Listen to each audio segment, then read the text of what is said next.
আসছে, কিন্তু ওরা আমার এখানে কথা দিয়ে গেছে ওরা উকিল নিয়ে আসবে, কিন্তু এই বাদী তো উকিল নিয়ে আসে, বাদী দ্বিতীয় ডেটে উকিল নিয়ে আসছে, আজকে উকিল নিয়ে আসছে, আজকে জিয়া উকিল আসেনি, আজকে আমার আনুন সাহেব আসছে।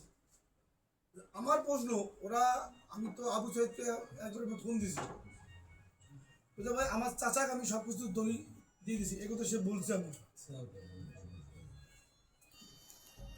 মনে সাহেব আপনাদের জানি সব ওই হুজুর হুজুর কই নাম্বার বন্ধ তো। হ্যাঁ নাম্বারটা এখন আমার প্রশ্ন শোনেন, আমার প্রশ্ন আপনাকে নেক্সট, আমি আপনাকে নেক্সট বলতেছি, আমাদের নেক্সট ডিসিশন, এখন আপনাকে 3টা নোটিশ তাকে দিয়ে দিয়েছি।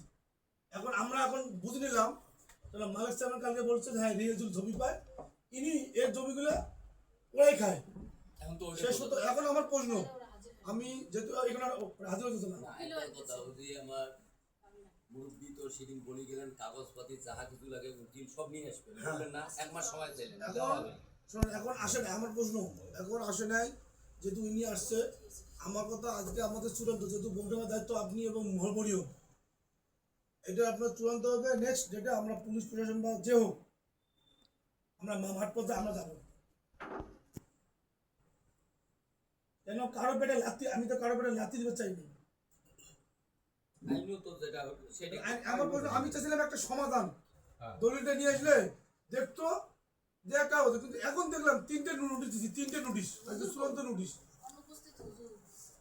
মালিক মালিক কালকে এসপি সাহেবকে বলে এসছে, স্যার এই বিষয়ে আমি আর স্যার যাবো না স্যার, কেন মালিকের নামে কয়েকটা হামলা হয়েছে, মালিক চেয়ারম্যান, আপনাদের চেয়ারম্যান চেয়ারম্যান বলছে আমি এই বিষয়ে আমি যাবো না। আমার প্রশ্ন বাবা, আপনি আমার প্রশ্ন, আমার চাইছিলাম যে একটা সমাধান, দলিলটার ফটোকপি দিত, একটা সমাধান হতো। আমরা বলছি অন্য কারো দলিল না, শুধু খেসমতুল্লাহ, তাহলে এইটাই এখন আমরা এখন বুঝে নেবো, আমার সংস্থা বুঝবে, সবাই বুঝবে যে ওরা রং আছে বলে ওরা আজকে দলিল নাই হিসেবে দলিল নাই বলে ওরা আজকে ওরা কি দলিল ওরা দেখাতে পারছে না। দলিলও তো জান নাই, আপনি চাইছেন ফটোকপি। হ্যাঁ আমি আবার দলিল চাই, আমি বলছি দলিলের ফটোকপি দিলেন, আমি বলছি দলিল আমার লাগবে, দলিলের ফটোকপি দিলেন, একটা উকিল আছে, উকিল মতো দেখে ওরা চর্চা করে দেখবে আসলে ওরা একটা ভুল ভাঙবে। আমার প্রশ্ন, ম্যাজিস্ট্রেট কি কারণে রায় দিল, তার ফুকুর নামে রায় দিল কি কারণে হলো, এটা ম্যাজিস্ট্রেট একটা পাগল না? তারপর আপনারা আপিল করছেন, 1 কোটি টাকার উপরে দেয়াইছে।